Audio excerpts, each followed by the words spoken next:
Ladies and gentlemen, RosterWatch Nation, welcome back to the epic RosterWatch Podcast, brought to you by RosterWatch.com. My name is Alex Dunlap, here with Byron Lambert, and awesome to be back here on the pod, bringing it live to you on YouTube and on Periscope, and also, of course, here on the podcast feed. A quick reminder, if you're watching on YouTube, if you could please give us a thumbs up on there. If you could write a comment below, it would definitely help our robot overlords and get them very happy in their tiny robot pants. Helps with the algorithm. It sends more people to the stream, and we'd certainly appreciate it. We'll make sure to reply to every comment underneath there. So subscribe, Apple Podcasts, wherever it is you're listening. Subscribe, rate, review, but especially on YouTube, because our silent partner, whose name I won't mention, keeps fucking hammering us with this. So that's to ask people to please comment. So there we go. Byron, before we get started today, we're going to talk about winners and losers from the NFL draft. I think you have prepared a list of like five running back winners. Of course, there's some losers that we're going to talk about. But I just wanted to ask you first, just from a couple bits of news and notes. As I put out the 2020 Best Ball Cheat Sheet for the version 2.0 that just came out, there was a bunch of stuff that got all twisted up, and a bunch of people that we had to really move a whole lot. Do you think, just before we even get started, let me ask you this. Are you going to talk about Leonard Fournette at all? Nope. With any of your, so you don't consider him a winner of the draft, even though they didn't draft anybody. They took Tavian Feaster from Clemson. They took James Robinson from Illinois State, but both those guys were undrafted free agents. Chris Thompson now goes to the Jacksonville Jaguars.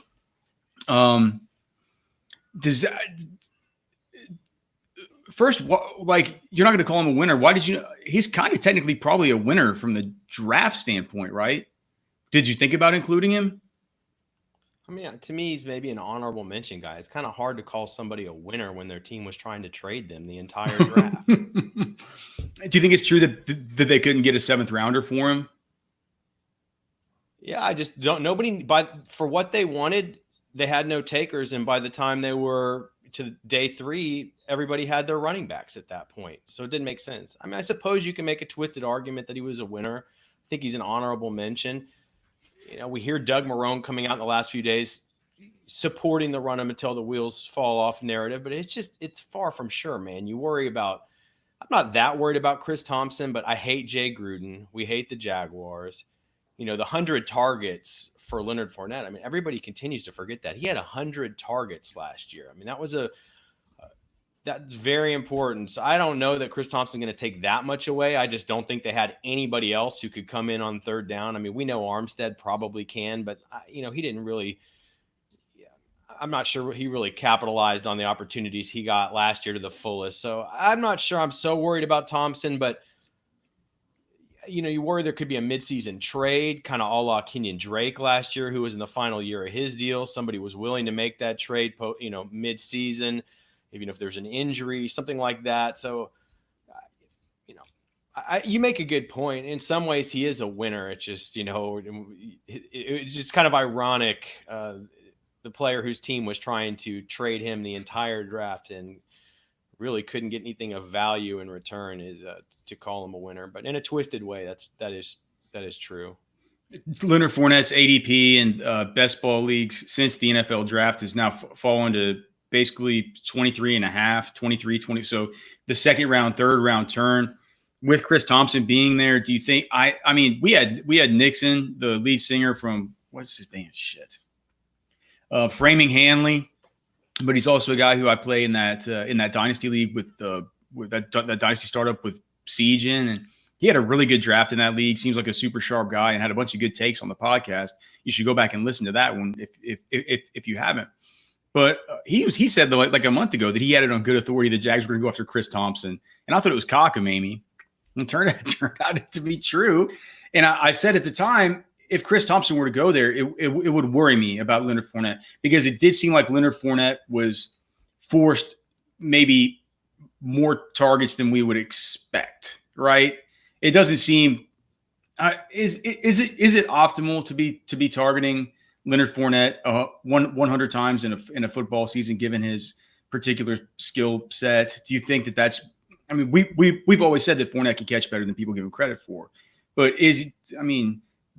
does he really need to be the usage monster that a Christian McCaffrey is or something in the passing game? And is the Jay Gruden has he has the connection with Chris Thompson. He knows how to use him in the passing game. Yeah, I mean, I think it is preferred to use Leonard Fournette like that and to give him as much volume as possible. I mean, he's really not much different than a Zeke Elliott. I mean, truthfully, think about the $90 million Dallas is paying Zeke Elliott, and you have Leonard Fournette about to hit the streets for peanuts in the next 12 months. It's just a crazy disparity when you think of that, when you zoom out and think of that. But, I mean, here's the thing. I'm not surprised by Chris Thompson, this signing. It makes sense to me given Jay Gruden and considering what's going on, the lack of overall depth on the roster there at that position. But if you look at it, I mean, Chris Thompson didn't come in and get I mean, we might want to double check, but I don't remember him coming in and getting the big volume last year coming off the injury that at times we thought he might. I mean, we kept looking at him as a possible deep flex play or a waiver wire guy there through the earlier part of the season. And I have to go back and look at his stats, but I mean, that was Jay Gruden's guy, and he didn't really get him that involved last year in Washington. It seems like they certainly could have with the rookie quarterback. So, I mean, it's not optimal. It concerns me a little bit. I'm more worried about just the entire situation. I mean, I think if Leonard Fournette if we start to get an ADP in round 3, especially the back end of round 3, closer to draft times, then I think you're going to still want to go in pretty deep there. All right. So Trashman and I talked a little bit about some fantasy losers at the running back position from the 2020 NFL draft. Guys like, Damian Williams with Clyde Edwards-Helaire coming in there. Guys like Jonathan Taylor with I'm sorry. Guys like Marlon Mack with Jonathan Taylor coming in there. Guys like Justin Jackson, who looked like he was set up to be sort of a 1B there to Austin Ekeler with the Chargers. Now he has Josh Kelly to deal with. Who are some other losers? I'm trying to think of just some off the top. Chase Edmonds is probably a bit of a loser with Eno Benjamin coming in there to sort of be the backup to Kenyan Drake.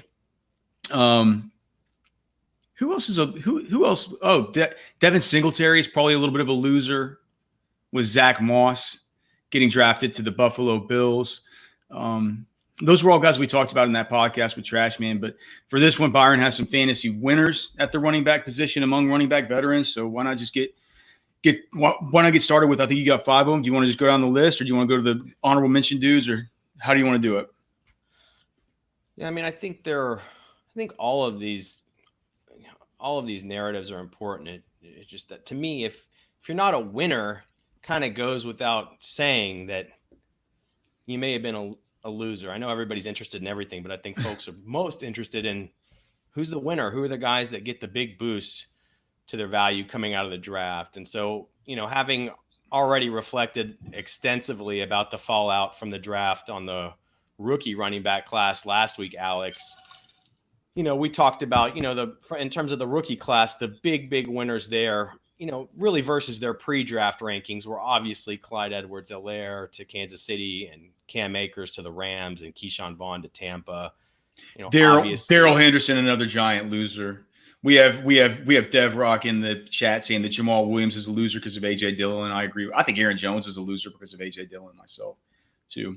But yeah, understood. Yeah. Obviously, Jonathan Taylor, J.K. Dobbins landed in desirable locations as well, but they were at the top of everything. Justice Hill is a huge loser in this, probably the biggest loser. Yeah, he is. That is a huge loser. That's really, really bad in Dynasty for folks with Justice Hill shares, because he had a chance there before this, but it goes. Justice Hill is.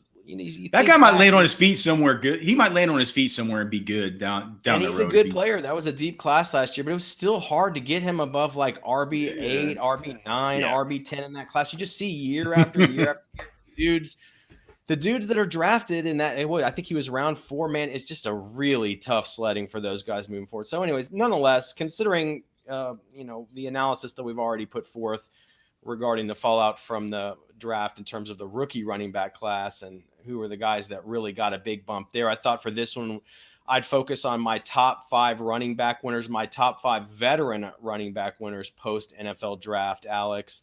These are guys who emerged stronger after the draft than they were before. So I'll begin with the guy that may have been the biggest winner, second-year running back Miles Sanders of the Philadelphia Eagles. They didn't draft a single running back. The guys behind him on the depth chart are Boston Scott, Corey Clement, and Elijah Holyfield. 229 touches last season for Miles Sanders, including 63 targets.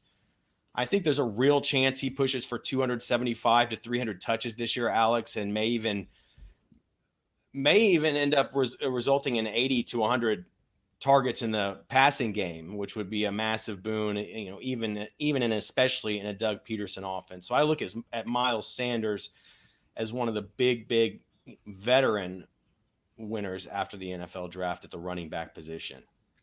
The one thing I worry about with Miles Sanders is just the fact that offense they're committed to a committee.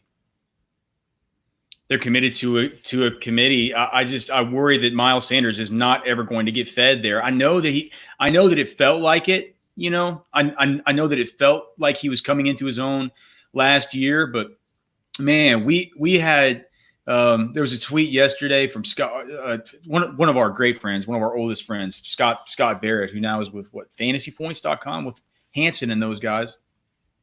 He put out this list of 18 plus touch running back games since 2016. And Detroit has had 17. We know that they're committed to a committee, right? They've had a running back go over, since 2016, they've had a running back go over 18 touches 17 times. They were last on the list. Second to last on the list, Philadelphia. It's happened 18 times. For context, at the top of the list that Scott Barrett put together, Dallas has done it 54 times. The Rams have done it 46 times. Pittsburgh 45, Chargers 43. 17 and 18 is piddly. And I mean, the next one up after that is at least 21 with Miami. And think about who Miami's given 18 plus touches to over the course of the last 4 years. And you can't really think of that many guys. It's been a struggle fest to get consistent touches there with the Philadelphia Eagles. Are you comfortable knowing all of that and knowing that Miles Sanders is a winner and that Miles Sanders is a G and that we love him? Are you comfortable taking Miles Sanders before? Well, we just talked about Leonard Fournette. The ADPs say, Miles Sanders goes before Leonard Fournette. Do you take him before Leonard Fournette? How do you compare him to Aaron Jones? I feel like that's the kind of area of the world that we need to be talking about, with Miles Sanders having an ADP that's sort of in the Kenyan Drake, Aaron Jones, Leonard Fournette territory. Well, like how do you parse all that out? Yeah, I mean, I'd take Miles Sanders over all those guys. I mean, you can make over Kenyan Drake. You can make an argument with Drake, and I'm going to get to Drake here in a minute. I mean, I think you can make the argument for Drake. I mean, listen, I was reading that same thread yesterday. I thought there was a pretty sharp commenter in that thread who, he thought that maybe Scott Barrett was falling into the coaching corollary cliche. And I'm not sure that's a trap we want to fall into with Miles Sanders, because we look at the actual actions. Somebody talking about a coaching corollary cliche. I know that I know that had to be our other good friend, the Podfather.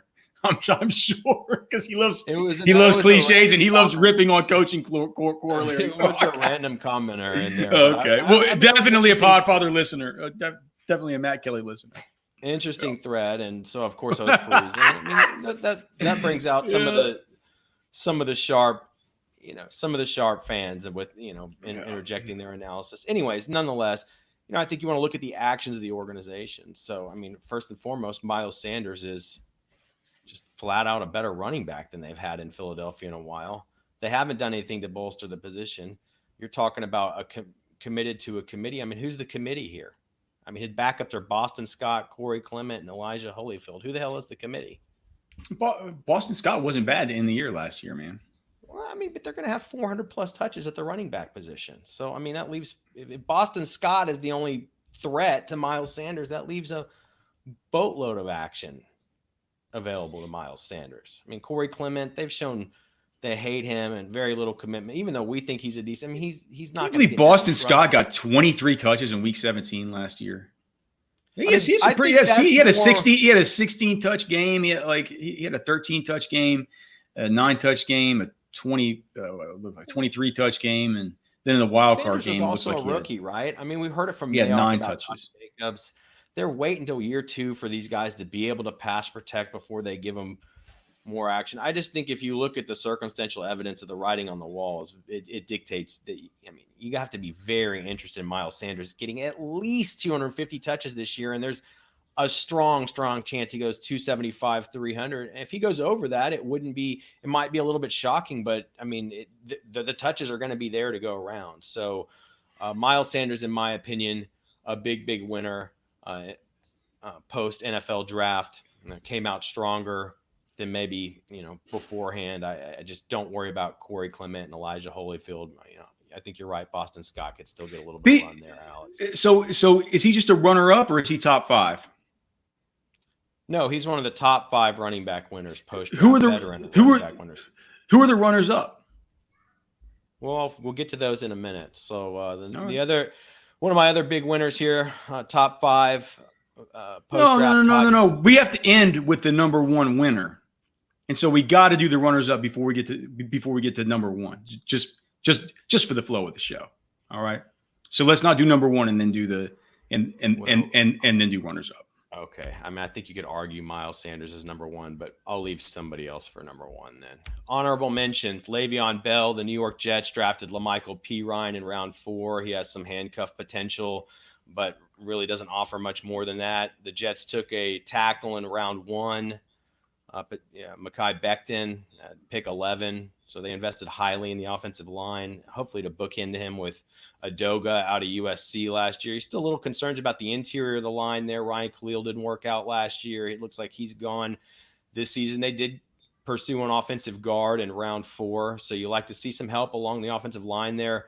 Not only for Bell, but just for the entire offense for Darnold, because the more proficient the offense can be, that's going to benefit a guy like Bell big time. So, even you see him go after a Denzel Mims in round 2.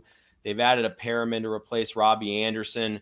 Hopefully year 2, Darnold with Gaze. Hopefully Sam Darnold doesn't get, contract, mono again this year. I mean, it was just a rough season for that Jets offense to get on track last year. So I think you could make the argument that Le'Veon Bell, who's had an acrimonious, relationship, at least on the surface, with Adam Gaze there in New York. Obviously a lackluster season last year, a lot of it because of the poor play of the offense and the offensive line. A guy who looks like he's definitely lost some juice, but obviously still offers plenty in the passing game. So them not going in on another running back in a deep class, I think bodes pretty well for Le'Veon Bell as a player, that at least benefited in some regard from the fallout from the NFL draft.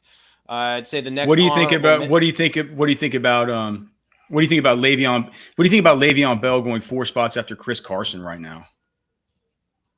ADP of 38. Or no. Chris Carson's going 3 spots after Chris Carson. How do you stack those two guys up? Chris Carson, especially after the news that we've gotten that Rashad Penny, it looks like he might miss a little bit of time to start the season. That's probably pretty good for Chris Carson. But then again, who'd they draft? DJ, was it DJ Dallas that they drafted? And then, Travis Homer's still there. What do you think about Chris Carson? To me, that's those two probably shouldn't be that close. I feel like Chris Carson might be being a little bit overdrafted right now, or maybe do you like him a little bit more than I do? Yes, I do. Okay. So do you like him better than Le'Veon? Yep. Really? Okay. Do you have reasons why? I can get to that in a few minutes. So okay. Another of the honorable mention guys, Alex, would be Raheem Mostert of the San Francisco 49ers. The team traded Matt Breida.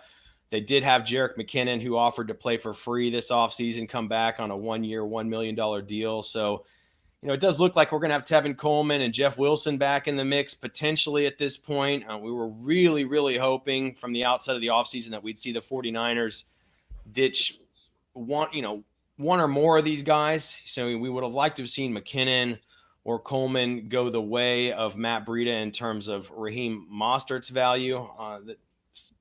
The team drafted JaMychal Hasty, who out of Baylor, who I don't really expect to be relevant this year at all. So, I mean, one narrative interesting to watch is the 49ers aren't in horrible cap shape, but they're going to have to clean up the cap a little bit there. So it'll be interesting to see what they do with Tevin Coleman's $5 million cap figure. That said, he's got $2 million in dead money that accompany that. So I'm not sure if it will. So I think the trade of Matt Breida is a small bump for Raheem Mostert. We need to see a little bit more movement there and to get really bullish on him, or to feel maybe as good about him as we did when the season ended. Nonetheless, I thought he was an honorable mention there. Alex, Joe Mixon. What about Tevin Coleman too? I mean, don't you think Tevin Coleman? Don't you think just narrowing this thing down to where it's maybe two-headed monster with Mostert and Coleman helps Coleman at least more than it? Coleman's current ADP 102. I mean, he's going 27 picks after Kerryon Johnson, who's now in a committee with DeAndre Swift. That talk about another loser from the draft. Kerryon Johnson, Ronald Jones, another loser from the draft with Keyshawn Vaughn going there, is going 13 spots over Tevin Coleman, and this is only over the course of the last week. This is post NFL draft. It feels like Tevin Coleman might be somebody who we're sleeping on, just who the community is sleeping on just a little bit. Being able to take that guy in the 9th round. I mean, he popped off for big games last year, even when we had some fourth asshole coming in here sometimes, right? The Jeffrey Wilsons and the guys like this. So, I mean, you could make Tevin that Coleman, argument. I think. Yeah. What I'm saying is though, I mean, in terms of, Mostert is the preeminent guy. So, I mean, I see, again, I think you can in a twisted way kind of look. I just say Coleman with the $5 million cap figure, he's the biggest risk to get cut out of that group. You had McKinnon re-sign. Wilson appears like he's going to be there. So you can make the same argument for Coleman, for Breida. I think you're just making it for the second guy, and he's the guy I'd say is at most risk of at some point being cut. I'm not saying that's going to happen. I think that's unlikely. That's why Mostert still is only kind of an honorable mention guy. Not enough has occurred for any of these guys to get the big boon, but shedding Matt Breida from the roster certainly benefits, to your point, Tevin Coleman, Raheem Mostert. We'll have to see how Jerick McKinnon plays into that, but a small boost for the remaining marquee guys in the 49ers backfield. In Cincinnati, Joe Mixon in a contract year. No other running backs drafted by the team. Rodney Anderson from last year, always injured. Who knows with him? Unlikely to really have an impact in the NFL. Always surprised to see that Gio Bernard is still somehow on the team. You would think by now he would be gone, and all of his contracts would expire. But he is still, looks like he'll still be with the team for the year. So we'll see what it means for Mixon long term. But for them not to draft a running back in a contract year to give themselves some cushion, some Trashman and I talked about this. It's like, he's like, that's the face of the franchise. I'm like, are you fucking kidding? But Joe Burrow is the face of the franchise. And also, is Mixon really the type of guy? I mean, is Mixon over all of his off-field stuff enough to where he has the sort of the cachet to be one of these guys that stages a long holdout? To me, though, that feels like may not be a guy that has the capital to be able to pull that off. So yeah, and it doesn't. I think he saw how it's worked out with guys like with Melvin Gordon last year, et cetera. But nonetheless, I mean, he's only an honorable mention because we're already all pretty bullish on Joe Mixon and seem to be in a pretty good spot. But if you really think about it, for a running back in a contract year where these things are so uncertain for players, even the good players in that position, it was really an endorsement by the team not to go in on any running backs, even middle round running backs in such a deep class. It's a good year. Not do anything in free agency. So I think Joe Mixon is a guy who came out at least, on the surface a little bit stronger post draft. Let me get to a few more honorable mention guys here before we get to the bigger winners, Alex. James Conner of the Pittsburgh Steelers. Look, they took Anthony McFarland in round 4. Obviously they still have Jalen Samuels and Benny Snell, but that team getting some buzz. Who's getting some buzz? Anthony McFarland. There's some of these beat writers that think that Anthony McFarland is going to be a bigger factor than maybe you and I are thinking right now. Yeah, well, I don't trust most of the beat writers. They don't have anything to write about right now. That's true. it's pretty clear to me that the Steelers just see Jalen Samuels and Benny Snell for backup running backs in this league. Samuels has had as good as we think he is. He's had all the opportunities in the world to climb the depth chart. He's performed admirably, but just never has. The team doesn't view him that way. Benny Snell looked pretty good last year. He's kind of a 3-down guy that lacks a little bit of juice. We asked Kevin Colbert about him at the Combine if Snell was a player who deserved more playing time, and all he did was pivot to their commitment to giving James Conner every chance under the sun to reclaim, if not a full-blown workhorse role, a clear-cut lead role in that backfield. And I just think, as much as we like Anthony McFarland, it's not ideal adding anybody else to the Steelers' crowded backfield. I just don't see Anthony McFarland as the kind of player who's going to walk right into big volume, especially in a crowded backfield in Pittsburgh as a rookie. So again, it's unclear. So that's why I would just call James Conner an honorable mention. But I do think he comes out of the draft basically where in a similar spot to where we thought he was post-Combine, which was a guy that the Steelers are going to give a chance to that guy to have 18 plus touches a game this season if they have their druthers. We'll see if he can live up to his end of the bargain. But since the NFL draft, he's going 12 spots later than Devin Singletary. What do you think of that? Talking an ADP of 30 versus an ADP of 42. Isn't that wild? I think you just have to make the argument that those are going to converge. It'd be difficult to. It's almost like the fantasy communities. Singletary, but that's a tough, it's not that far apart, right? That's a much closer call. You mentioned it earlier, Alex. I'd say Kenyan Drake was another honorable mention guy in terms of the fallout, a positive boost post-draft. I think you said Chase Edmonds took a little bit of a hit there, obviously, because the Cardinals drafted Eno Benjamin. That was late in the draft.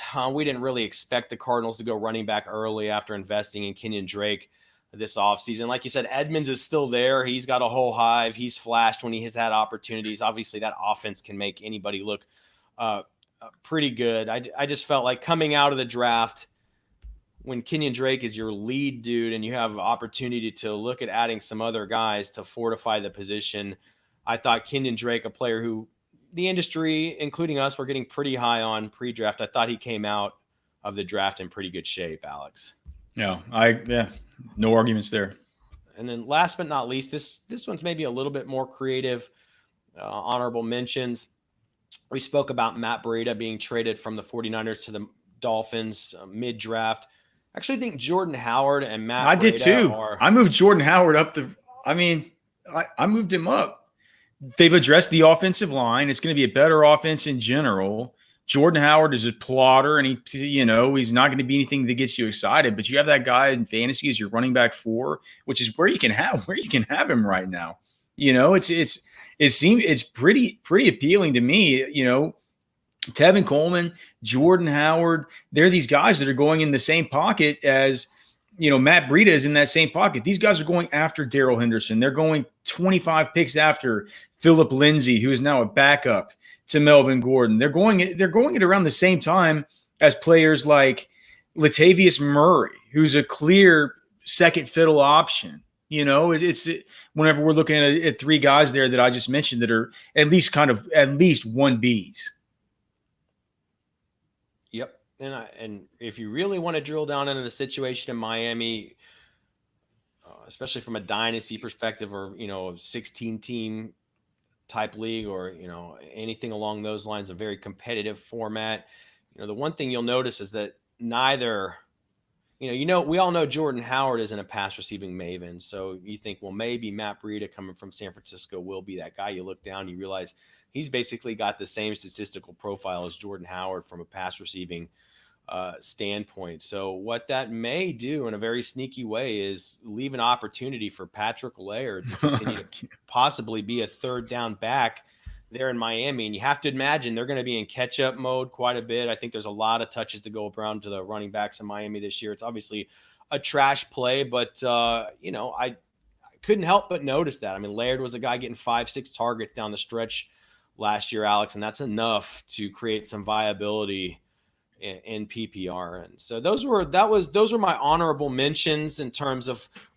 veteran running backs that I thought at least got a small bump or the appearance of a small bump in post draft. And that included Le'Veon Bell with the Jets, Raheem Mostert with the San Francisco 49ers, Joe Mixon with the Cincinnati Bengals, James Conner with the Pittsburgh Steelers, Kenyan Drake in Arizona, and then Jordan Howard and Matt Breida down in Miami. So that was the honorable mention, guys. If you're ready, I can get to the veterans I viewed. All right, so we've already talked about Miles Sanders. So we have one down. One down, so 4 more guys to go. All right, 4 more. Drum roll, please. Who's in 4th place? Oh, my Lord. I guess I'll have to rank these guys on the fly here. So at number 4, we'll just say at number 5 because Miles Sanders is going to be right up at the top. So at number 5, if you are already inclined to take a chance on David Johnson in Houston, it appears your position has been enhanced post-draft. No running backs drafted by the Texans, and all they've got are Duke Johnson, Karan Higdon, and Buddy Howell on deck, Alex. We're not sure if David Johnson will be able to deliver the goods, but the opportunity is as ripe post-draft as it could be, in my opinion. Did they not draft the New Mexico State kid? He wasn't drafted. I'm trying to I forget the guy's name. Deutsch took him in. Jason Huntley, was he not drafted? Let me just see. I believe they took Jason Huntley at some point. But that's something I'll have to look up here. Was he even at the combine? Yeah, he was at the combine. No, the Houston Texans took Ross Blacklock, a defensive tackle, in round 2. They took Jonathan Greenard at edge from Florida in round 3.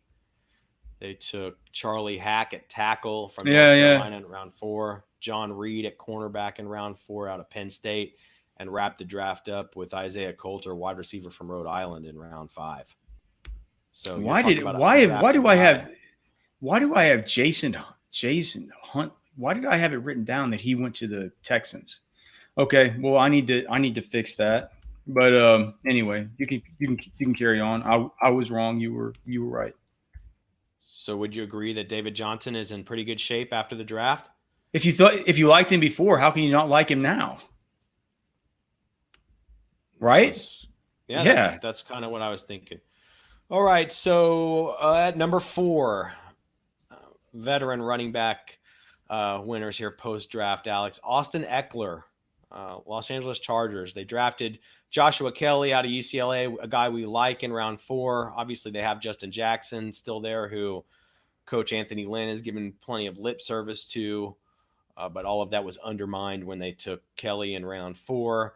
I think in the end, Austin Ekeler dodged the big bullet and looks locked and loaded for that 15 to 20 touches per game that Tom Telesco signaled to us at the NFL Combine when we had a chance to question him personally about Eckler's ability and viability as a lead back in this league. He went to the extreme to try to muddy the waters by saying Austin Ekeler will never be a 30-plus touch guy in this league, but who the hell is, right? Yeah. So we left Indy with a very strong signal from Tom Telesco, the general manager, that Austin Ekeler was in for just about as many touches as he could handle this year. He is the de facto lead guy. And I think 15 to 18 touches a game is safe as can be. It'd be really interesting to see if Ekeler can hit 20 touches a game this year. I think that's probably his upper limit, but I really feel the circumstances are going to dictate that could be the case. So judging by the actions in the NFL draft, only adding a player in round 4, Alex, I felt that we leave the NFL draft with Austin Ekeler still with a lot of momentum heading into the season. Do you like Miles Sanders better than Austin Ekeler if you were picking in PPR right now? ADP, the consensus ADP is with Ekeler by about 4 spots, 13.5-ish versus like 17.8 over the since the draft. I think so. That's a really close call. It's a really, really close call. I think Ekeler feels like the safer bet there. I don't know. Even with the quarterback situation? Yeah, I don't know why. I feel like Eckler's never going to get 300 touches in the season, I don't think. I mean, if he goes for that 20 touches a game, he will. I think that's a big push. I don't know. That's a tough question. In terms of winners from the draft, I think Miles Sanders is a bigger winner than Austin Ekeler is. Now we're talking about how comfortable I am with those guys in those roles. It's two really good options that it's going to be tough to split the hairs on, Alex. All right. But what if I asked you this? Austin Ekeler at pick 201 or Miles Sanders at pick 206? Then I would want Miles Sanders at pick 206. Well, I think so too. Okay. All right. My third biggest winner from the NFL draft, a veteran running back winner. We'll give that one to Chris Carson in Seattle, Alex. Like you mentioned, DJ Dallas out of Miami drafted in round 4. Who's not very good. The Seahawks took I didn't think very high. Did you like I don't think you and I ever did a DJ Dallas pod. Did you think very, very, very highly of him? I mean, I couldn't get him into the upper echelon of my rankings to where he's really too relevant of a guy pre-draft. At the round 4 pick signals something though, but I just think you look at a DJ Dallas in round 4 to Seattle, that's pretty meaningless, at least this year, in my opinion. The Seahawks took a really nice offensive guard in round 3, a player from the Senior Bowl out of LSU, Damian Lewis. I like seeing the team invest in that offensive line. It's annually been a substandard offensive line. Other than that, it's Travis Homer and Rashad Penny on the men behind Chris Carson, Alex. There was talk maybe somebody like a Fournette could get traded up there. That didn't happen.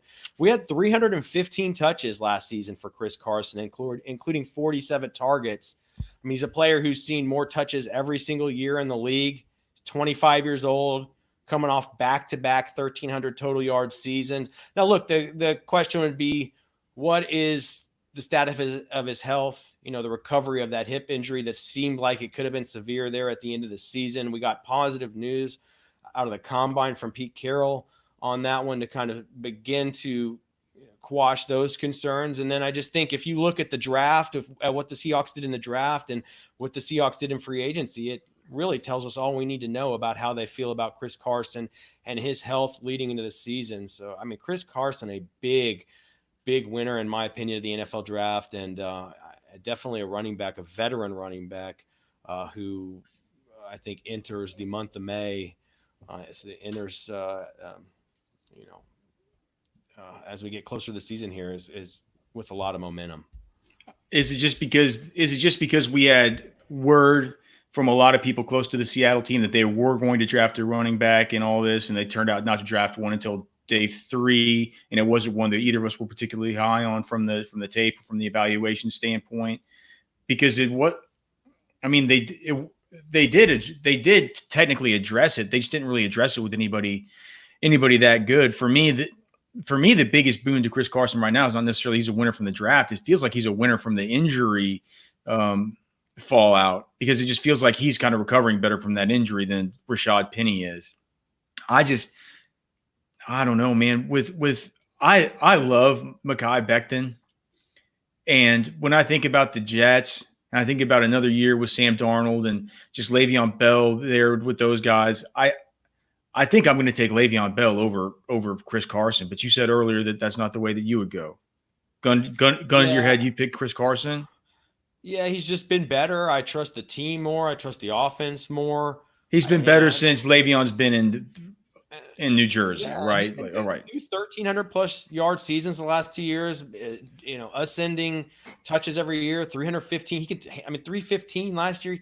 I mean, he's got no competition. He's going uncontested into as we head into the season as the clear lead guy, especially out of the gate. I think Chris Carson is going to get a lot of action. So yeah, I mean, they're both winners, and you're right. His health is that's the biggest positive this offseason for Chris Carson. But given his health, given Rashad Penny's situation, given the fact that they don't have anybody else on the roster, I do think he was a winner because with this kind of depth available, they could have easily – I mean, I know they exercised the 4th round pick, but I think you could have seen it could have been someone better. Right, could have been someone better. Yeah. Could have seen him go a little earlier, get somebody a little bit better, and that would have made me a lot more nervous about Chris Carson's prospects heading in to the 2020 season, Alex. All right, so since we already covered Miles Sanders, we'll just give him the number 2 designation in terms of my top 5 biggest running back winners post NFL draft. And things have gone exactly as I planned. We're going to be ending with the number 1 player,